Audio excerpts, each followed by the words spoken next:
how to impute audio. So we can either impute audio by adding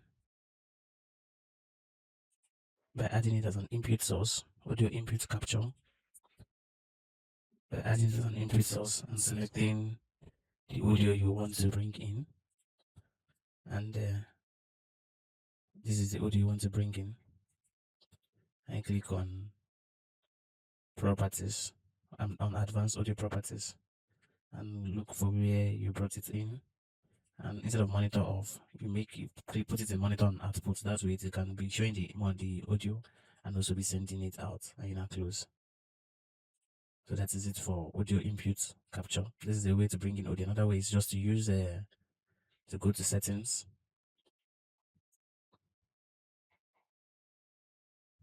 In settings, you go to audio.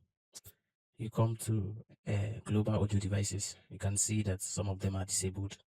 You can enable them here directly and choose which audio you'd like to bring in here.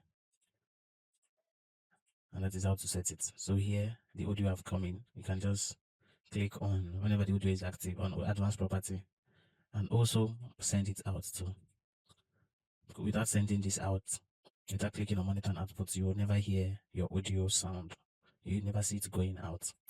So if these are active, what we did now, the audio channels are active like this one, you'll be getting the signal out immediately to your output settings.